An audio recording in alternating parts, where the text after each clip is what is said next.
Magandang gabi po mga kamader. Ngayon pong gabi ay magluluto tayo ng ginisang munggo. Ang halo po ng aking munggo ay sibuyas, bawang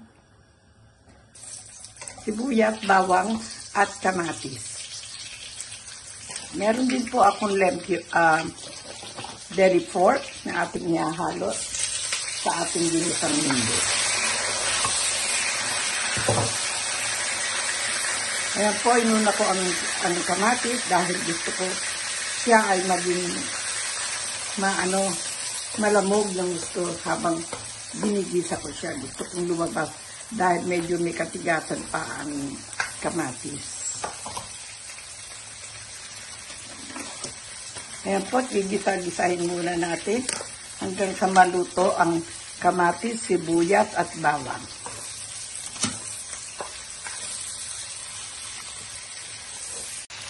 Ayan o, at ating ginigisa ang talong kasama ng baboy, kamatis, bawang, at sibuyas. Konti lang ang gisa at atin lang ihahalo ang munggo.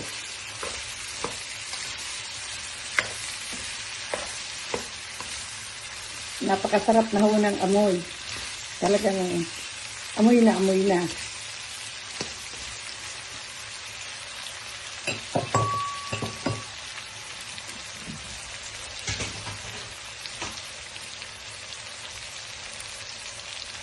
Ayan, at akin ang ihahalo ang munggo na kanina ko pa pinalambot.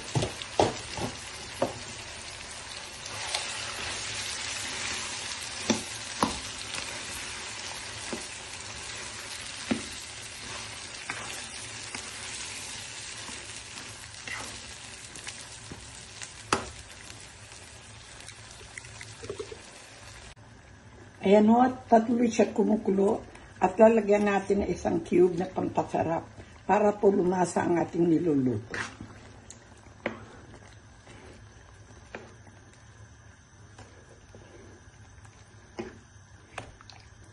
Atin po pakukuluin at medyo bababaan natin ang kanyang sabaw. At tapos lalagyan na natin ng gulay. Sa ganito pong pagkakataon na hinuhulog ko na ang siling pangluto. Para ho lumasa ng kaunti. At merong konting kick ang ating niluluto. Yan pong siling sinigang ay napakasarap na hinahalo sa mga ulam. Dahil lumalasa din po ang mga niluluto ninyo. Ayan ho, at patuloy siya kumukulo at lalagyan natin ng isang cube na pampasarap para po lumasa ang ating niluluto.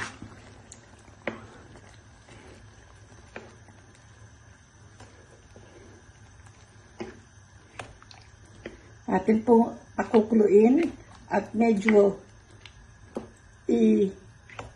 bababaan natin ang kanyang sabaw. At tapos lalagyan na natin ng gulay. Sa ganito pong pagkakataon na hinuhulog ko na ang siling pangluto. Para ho lumasa ng kaunti.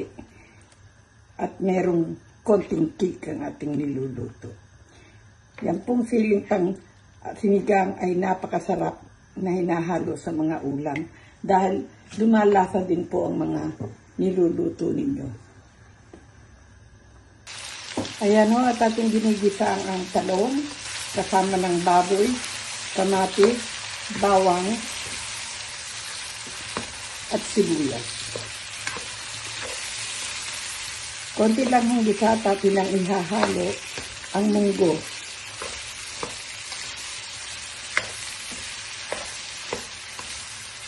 Napakasarap na ho ng amoy. Talagang amoy na amoy na.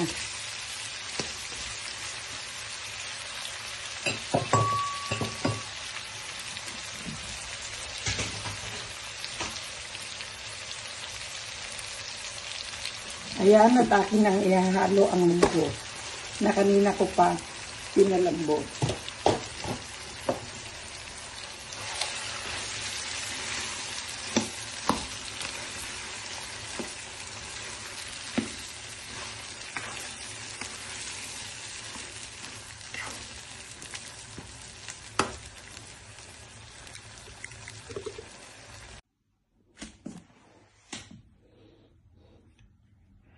Ayan ho, at nilagay na natin ang ating spinach at ito ho ay luto na.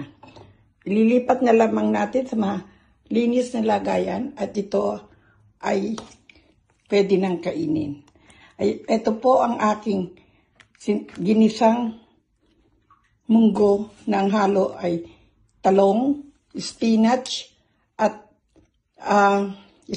baboy na kaunti lamang nilagay ko, sibuyas, kamatis at bawang. At nilagyan ko rin ho ng sili na pang sinigang. Ito po tapos na at atin na lang ililipat.